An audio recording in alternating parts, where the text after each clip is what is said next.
Mercedes Huertas Aguilera es miembro de María de Residencias y también de la plataforma Ciudadana por la Verdad y la Justicia, que trata de aclarar las muertes de 7.291 personas mayores durante la pandemia y las responsabilidades políticas y penales, si las hubiese, de esas muertes. Además, Mercedes es una víctima, es hija de uno de los fallecidos en las residencias en Madrid al que se le aplicaron los protocolos de la muerte de la Comunidad de Madrid. Mercedes, ¿cuántas personas mayores fallecieron en los meses de marzo y abril por el COVID?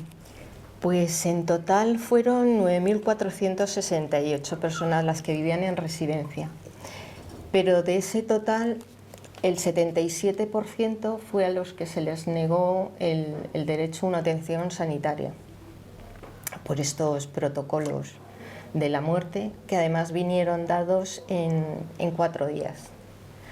El 18 y el 20 eran protocolos, digamos, de obligado cumplimiento.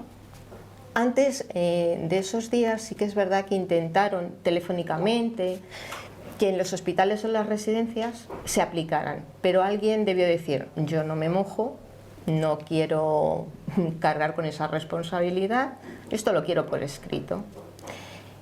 Y fueron tan hábiles o tan torpes que hicieron esos protocolos. Y el día 18 y 20 eran de obligado cumplimiento cuando llegaban tanto a residencia como a hospital, porque si cualquier residencia, que no mandaban desde luego la ambulancia, o familiar, llamaba a un hospital para decir: oye, que tengo a mi padre malito, pues no se derivaba y no los mandaban. El 24 y el 25 parece como que levantaron un poquito la mano. Ya no eran obligados, eran una recomendación, pero la verdad es que sirvió de poco, porque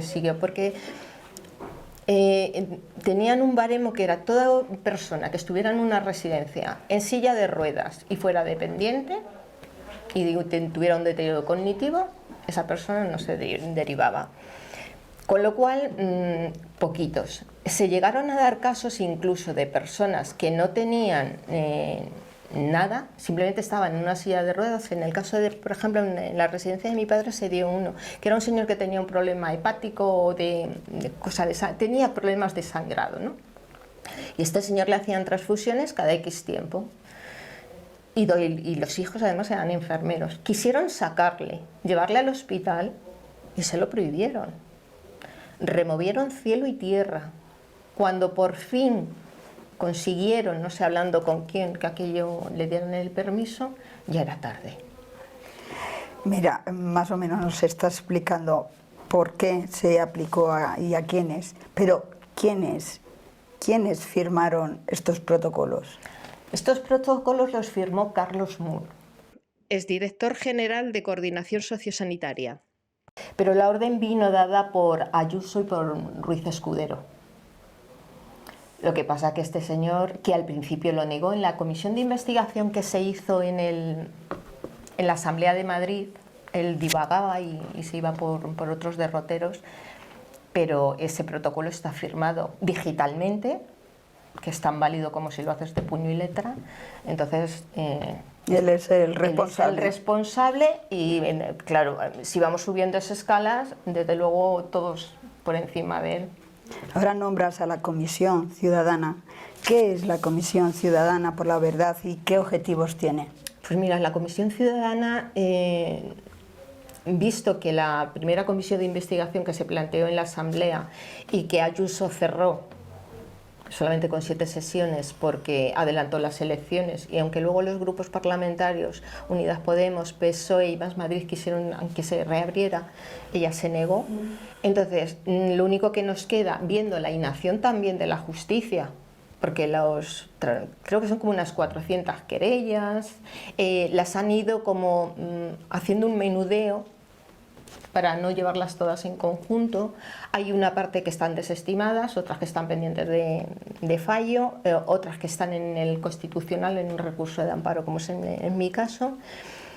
Entonces, visto que la Fiscalía está mirando para otro lado tiene una venda en los ojos y no quiere dar, no nos escucha a los familiares, no quiere llamarnos a declarar. Ahora estaban empezando un poquito, en los últimos juicios que se estaban haciendo en Alcorcón, estaban empezando a escuchar, pero esto es ahora, con esto ya llevamos 3 años.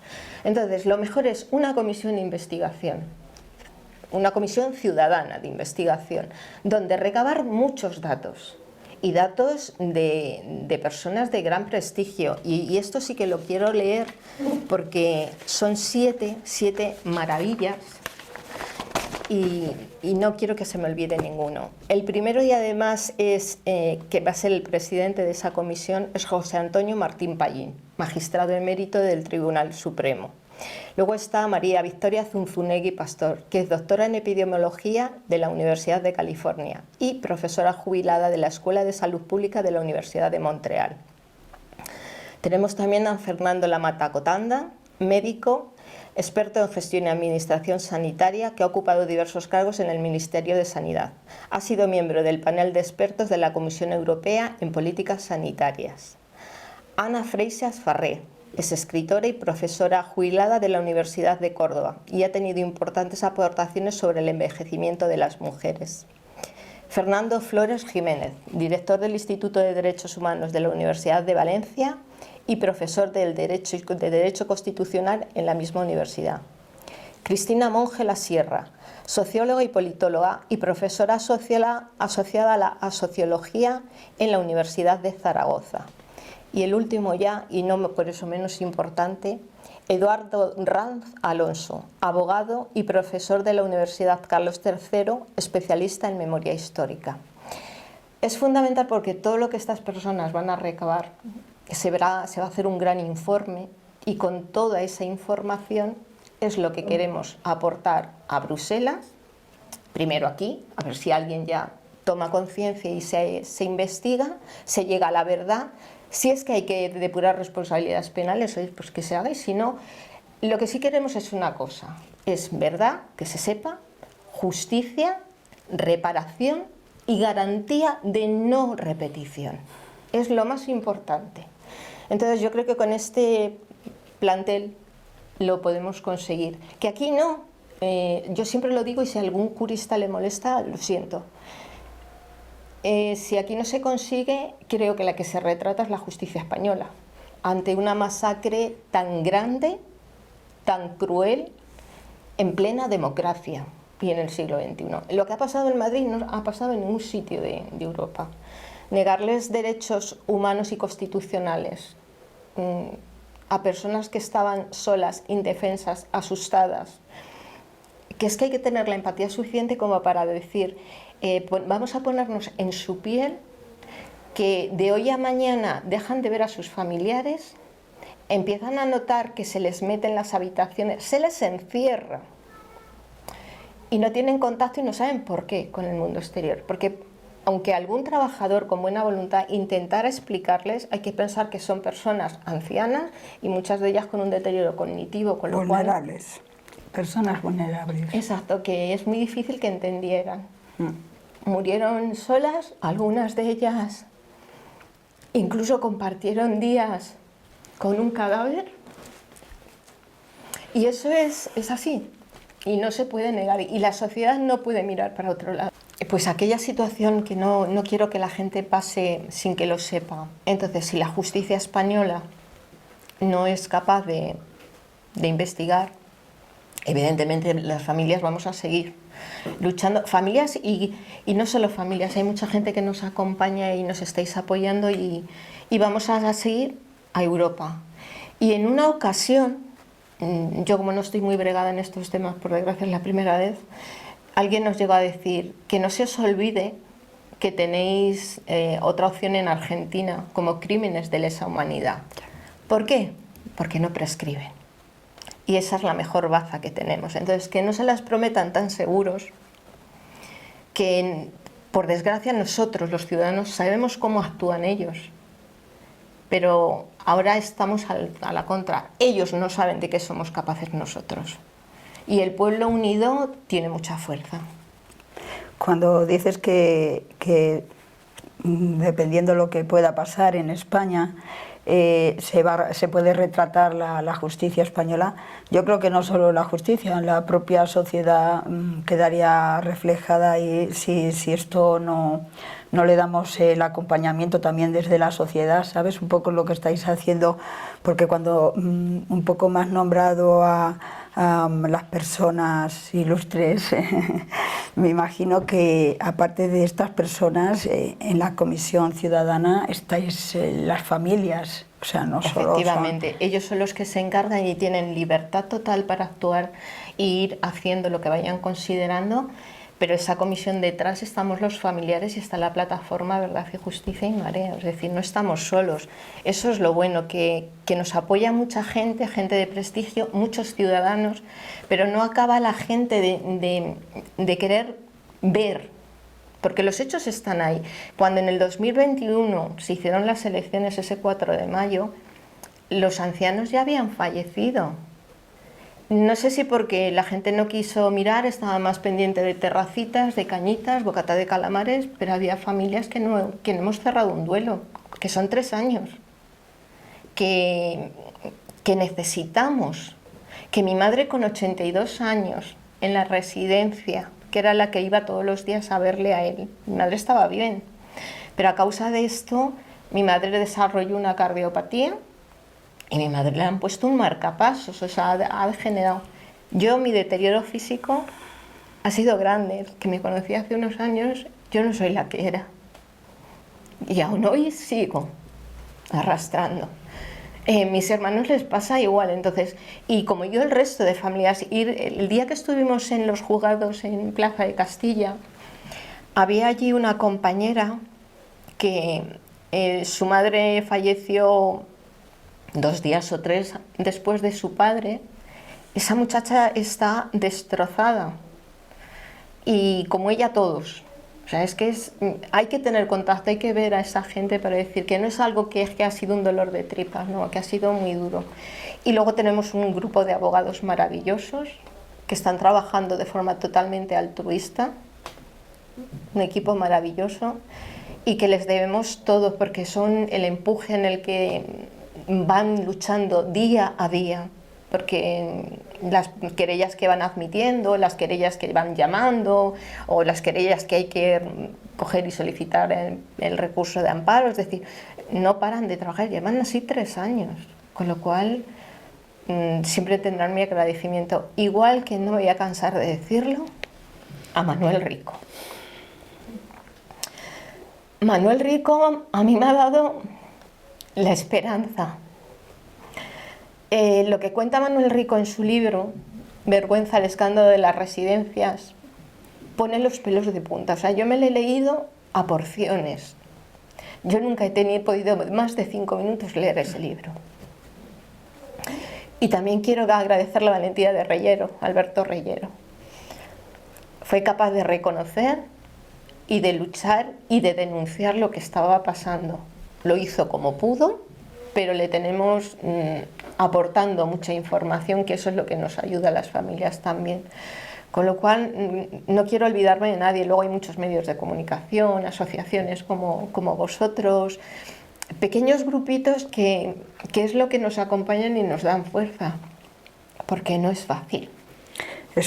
La verdad que es un alivio, un pequeño alivio oírte que, pues bueno, que sí que os sentís acompañadas y acompañados pues por gente como la que has dicho de la comisión, con profesionales, y bueno, pues es un pequeño alivio. Con esas puertas abiertas, como dices en Argentina, si se cierra, pues bueno, si se cierra Europa, tenéis esa otra, pues bueno, el ver puertas abiertas para este tema es muy importante, y para vosotros y vosotras seguro que bueno, como lo estás explicando. Tú eres víctima, como un poco ya nos estás contando, por la muerte de tu padre en una de las residencias de la Comunidad de Madrid. ¿Quieres contarnos lo que tú quieras contarnos de lo que sucedió? Sí. Mi padre, el último día que vimos, no sé, fue de esos azares que te pone a veces el destino.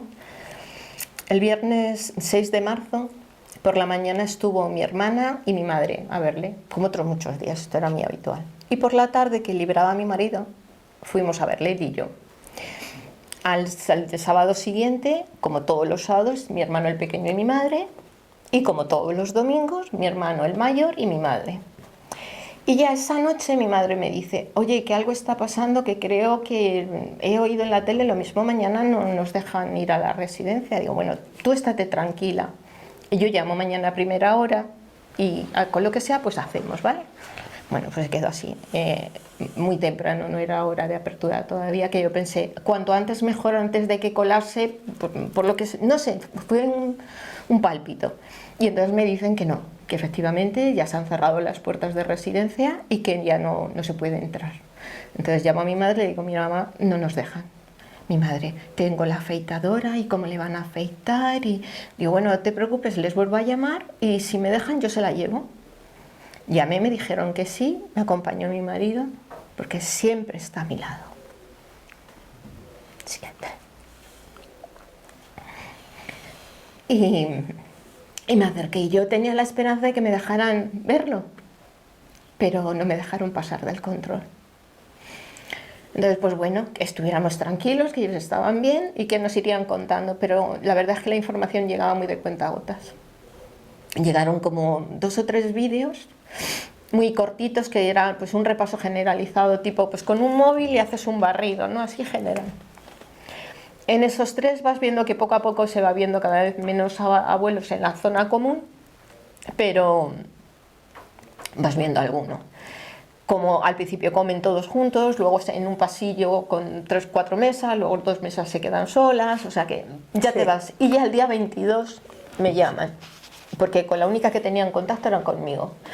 En la sentencia ponen que llamaban a mi madre y es mentira. El teléfono de mi madre nunca le llamaron. Y tengo además las facturas donde puedo demostrar que mi madre nunca se le ha llamado de la residencia. Entonces me llamaron a mí y decirme, oye, mira que está un poquito con febrícula y se le va a dar paracetamol, pero ¿tiene COVID? ¿Le habéis hecho pruebas? Te dejo que estamos hasta arriba, cuelgo. 2 o 3 días después me vuelven a llamar y mira que sigue con febrícula y le hemos empezado a dar un antibiótico, vamos a ver qué tal. Pero ¿y él cómo está? No, no, tranquila, que él está bien, en el come, está bien, bueno, te tengo que dejar, ¿le habéis hecho? No, te tengo que dejar. Así hasta que a la 4ª, pues me dicen que él sigue con febrícula, que le han cambiado en 4 ocasiones de antibiótico, pero que no saben si le han hecho el COVID, porque no, pues siguen sin dar respuesta ninguna. Hasta que les digo que a ver si por favor me pueden hacer en algún momento un vídeo para verle. Entonces la psicóloga tiene la deferencia y me hace una videollamada, pero en esa videollamada estábamos mi marido y yo en mi casa, porque era la que llamaba. Pues díselo a tus hermanos y a tu madre. Y le digo, mi madre no tiene móvil de esto, no puedo, y mis hermanos, oye, ellos no se están teletrabajando, eran las 3 de la tarde, 3:30. Hazme una grabada, graba todo el vídeo y eso yo se lo puedo mandar a los demás. Entonces en ese vídeo yo veo a mi padre que está adormecido, porque le digo, Juan, abre los ojitos, y Juan no sé qué, y mi padre intenta, pero como que no responde mucho. Y ahí queda todo. Y al día siguiente, pues a las 9:30, 10 menos 20 de la noche, me llaman a mí para comunicar que ha fallecido, que se le ha encontrado muerto cuando han ido a darle de cenar. En realidad yo no sé a qué hora murió mi padre ni nada. Yo en ese momento ya sí que me pongo en plan pataleta y pido el informe médico. Y en el informe médico, cuando me lo pasan, sí se lee que a mi padre el día 2 le han empezado a dar paliativos. A mí no me lo dicen, si me dicen, no, tú estate tranquila, él está bien, no va a sufrir, pero de verdad nunca te imaginas que lo que te están diciendo es que les están dando algo para marchar. En el informe veo que el 2 le dan paliativos y el día 2 también le hacen la prueba COVID, él fallece el 6 y la prueba COVID no llega hasta el 7. Pero lo grave para mí es que mi padre no tenía síntomas, mi padre no se ahogaba, porque si tuviera 37,5 no era para quitársele del medio así como así, ¿no? Puesto que no tenían la certeza ni siquiera que tenía COVID.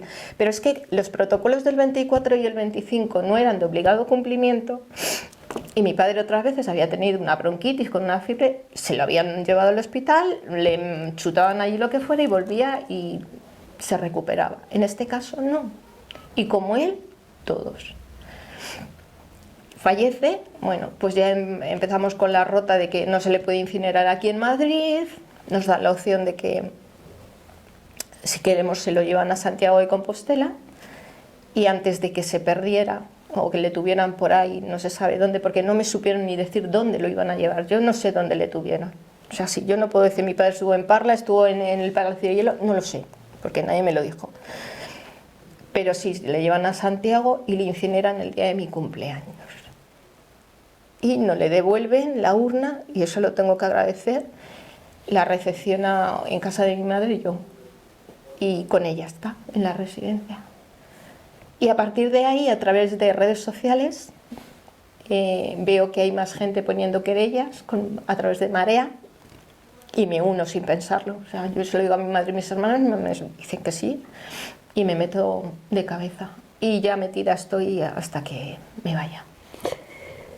Mira, hablando de los pasos que se están dando en Europa, ¿qué es lo que allí se está avanzando? ¿Recursos de amparo ante el Constitucional, ante Bruselas, lesa humanidad? Un poco lo que hemos nombrado también. Claro, en Europa estuvimos en el puente estuvieron mis compañeros, yo no, en el puente de diciembre, tomando contacto con los grupos políticos. Fuimos invitados por Miguel Urbán. Y sí, los grupos más de izquierda sí se comprometen a ayudarnos. Otra parte importante también, y no quiero que se me olvide, es la ayuda y la recogida de firmas que hizo Amnistía Internacional y el apoyo que tenemos, que en los juicios, por ejemplo en el de Alberto Reyer y Carlos Mur, el día 23 estuvieron y van a estar ahora en el del día 15, y Médicos Sin Fronteras. También hay el apoyo y lo que ellos vieron. Fue algo que es que nadie lo puede negar, o sea, nadie le puede decir a esas organizaciones que están mintiendo, porque lo vivieron en primera persona. Entonces, en Bruselas vamos a ver cómo van actuando. Aquí, mientras en España, pues vamos trabajando para, depende de las sentencias, cómo evolucionen y lo que digan los jueces, pues vamos actuando. Y evidentemente, si en Bruselas nos cierran puertas, porque consideren que no, aunque lo veo de verdad muy difícil, porque esto que ha pasado aquí no ha pasado en el mundo, porque un caso parecido que hubo en Quebec, en Canadá, lo que sí hicieron, no derivaron a los ancianos a las residencias, pero sí lo que hicieron fue medicalizar las residencias. Pero aquí Ayuso, por mucho que prometió, eso fue mentira. Ayuso negó, tenía el mando único de hospitales públicos y privados. Ayuso no derivó a ningún hospital privado, habiendo camas, a no ser que tuvieras una póliza de seguro privado. No llevó a IFEMA.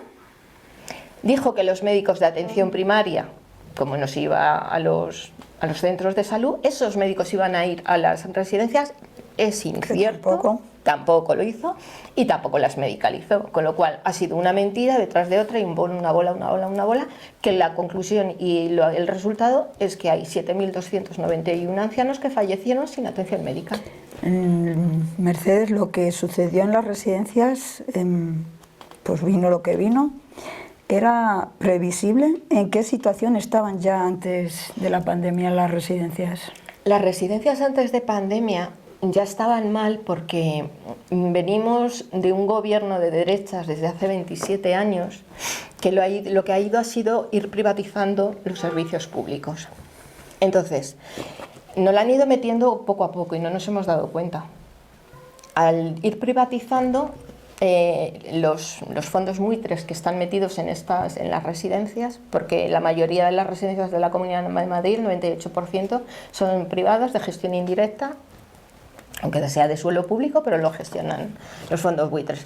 Y los fondos buitres tienen dos patas muy buenas de donde ganar dinero, que son la comida y los trabajadores. Entonces, la atención directa del trabajador hacia el residente es poca, hay falta de trabajadores.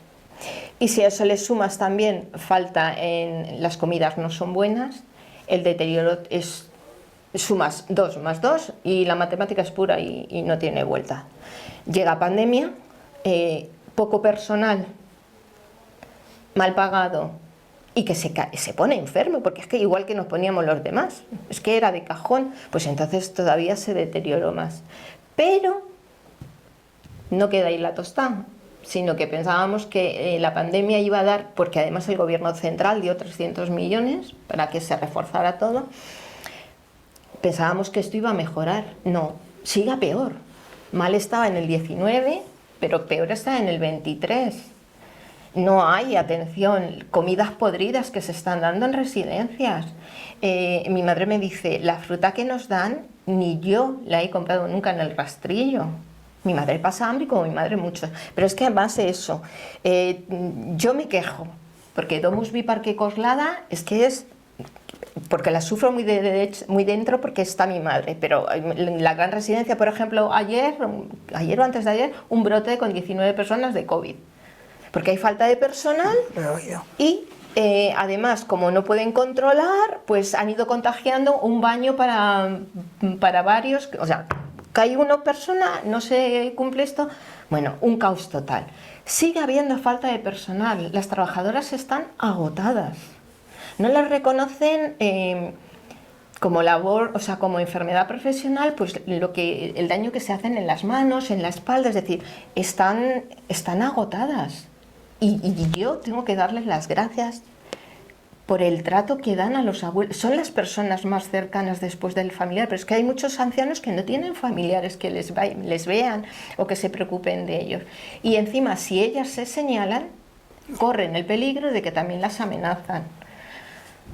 Con lo cual, esto hay que darle la vuelta. Sí, te has anticipado a lo que te iba a preguntar, que era si había cambiado algo la situación. Ya era mala antes y bueno, pues sigue siendo, ha cambiado muy poco, por no decir todavía ha tenido, ha ido a peor. Ha ido a peor porque además cuando tanto las plataformas como familiares o trabajadoras o quien sea pone una queja ante la Comunidad de Madrid, siempre mentimos. Todo es incierto. Les animamos a que hagan inspecciones, pero lo que no se puede hacer en una inspección es avisar, oye, que voy tal día. Porque eso lo ha vivido mi madre. Zafarrancho de combate, que hasta han llegado a pintar. Y cuando llega la persona que hace la inspección, pues todo está muy bonito, todo está muy bien. Y además son visitas guiadas. Yo en el caso de mi madre, ha habido, porque me lo ha dicho ella, que las ha visto en el patio, 3 farolas en el jardín por donde pasan los familiares, los abuelos dando un paseo, con niños que van y les visitan, rotas desde Filomena. Y ahí estaban. Ahora me ha dicho mi madre, dice, ahora las han quitado de la vista y las han metido entre los matorrales. Y eso se puede comprobar. O sea, no estamos mintiendo. Entonces es que lo que les interesa es ganar dinero. Y siempre lo digo, el que quiera ganar dinero con otro negocio, no con los abuelos. Sí, son muchas cosas las que hay, porque esto que nombras de las inspecciones, pues es también una buena pata para... Claro, es que tienen que avisar porque tienen que tener los papeles preparados. No, perdona, que no vamos a hacer una auditoría. Queremos ver, pillarles en el ajo. Y ha habido muchas cosas, ¿no? Pasa que es mejor hacer la vista gorda. Hay mucho chanchulleo con el tema farmacia. Es otra cosa muy importante. Son muchos negocios alrededor de la residencia y de la dependencia. Sí. Mucho.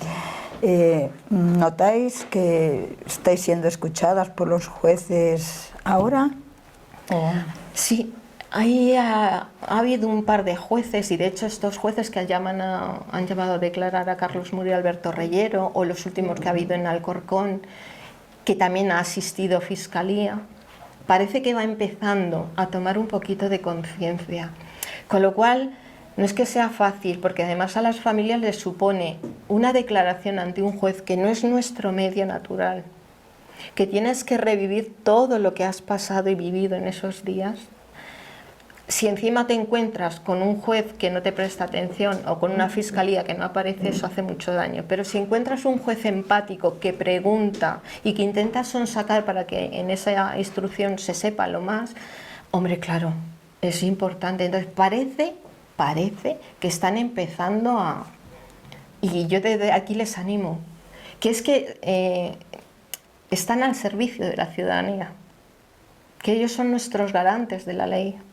Entonces, que no miren para otro lado. En el momento que estamos, en estos días, ahora en campaña, en elecciones, ¿crees que son importantes estas elecciones para aclarar las muertes de mayores y cambiar la situación actual de las residencias? Debería. Debería, porque lo que no podemos permitir es que un gobierno que ha hecho esta masacre en las residencias de una forma tan gratuita, que mientras nuestros mayores morían solos, incluso cuando la UME entraba en alguna habitación se encontraban al anciano fallecido o al anciano vivo, pero... Y sé que es muy duro lo que os voy a decir. Que las heces rebasaban la cama. Esto no se lo podemos volver a permitir ni le podemos dar a un gobierno que encima también se hacía rico, o un alcalde que presumía de ser un fascista y saber gobernar, pero que se ha dejado estafar, mientras que los madrileños estamos sufriendo unas carencias de servicio. Y era lo que antes decía, garantía de no repetición, porque esto puede volver a pasar con cualquier colectivo, y el mayor ejemplo lo estamos viviendo con la sanidad. La sanidad nos toca a todos. Y una cosa que siempre, últimamente se lo digo cuando voy a hacer alguna charla y lo comento, es decir, tenemos que ser empáticos y decir, esto de las residencias a mí ahora no me toca. Vale, seguro que hay muchas familias que a quienes les cuidan los niños o les ayudan con los cuidados de los niños son los abuelos. Esos ancianos se irán haciendo más mayores, pero la familia va a tener que seguir trabajando porque por cómo está con la sociedad hoy y por la pareja trabajan los dos, ¿no? ¿Les gustaría que esos padres que hay antes les han cuidado de sus hijos estuvieran en una residencia donde no tienen una calidad? Yo desde luego no, y voy a luchar para que ahora, mañana y luego tengamos una calidad. Está deteriorando, el PP lleva deteriorando los servicios públicos muchos años y ya ha llegado un punto que se cree con el derecho a hacer lo que le dé la gana, como si esto fuera su cortijo. Los derechos los tenemos, los servicios públicos los pagamos con nuestros impuestos, que nadie nos regala nada. Entonces creo que debemos de luchar por sacar a este grupo de la comunidad y del Ayuntamiento de Madrid, y al mismo tiempo podremos tener una posibilidad, porque por ejemplo al señor Ruiz Escudero ya lo va a derivar al Senado para que siga aforado y así no se le pueda tocar. Era justamente lo último que ya te iba a preguntar, que si crees que el Senado trata de esconder con aforamientos a aquellos responsables políticos para no afrontar sus responsabilidades. Claro, ahí está, es que esa es su baza.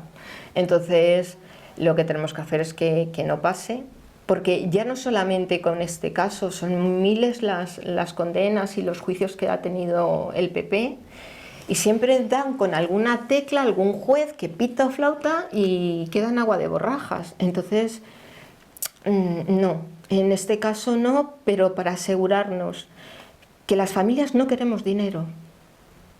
Solo queremos la verdad, que se haga justicia y que no vuelva a pasar a nadie más, que esto no se lo deseo a nadie. Que esta masacre, que hagamos memoria, es la mayor masacre en democracia, por favor. Es terrible. Entonces esto no lo podemos permitir. Y el palo lo tiene, ahora mismo lo tienen los ciudadanos en Madrid, pero esta situación se ha dado en otras ciudades, porque negamos el cambio climático, miramos para otro lado con ciertas cosas. Es decir, es tanto que no podemos seguir así. Los campos de golf, si no hace falta, no se riegan, pero los ciudadanos necesitamos beber. Bueno, pues muchas gracias por compartir tu dolor y bueno, espero gracias a nos vosotros. sirva de desahogo también. y decirte que muchas gracias también por la lucha y que esperemos, y seguro que no nos vamos a rendir, no os rindáis y no nos vamos a rendir. Esa palabra no existe en nuestro manual. Desde la ciudadanía, desde las plataformas y desde la política se tiene que dar salida a estas cosas, no se pueden quedar ahí por ellos, en el limbo. Por nosotros y por los que vienen. Todos creo que nos merecemos esa lucha. Ha sido un placer, me ha encantado estar con vosotros. Muchas gracias. Muchas gracias, Mercedes. Muchas gracias.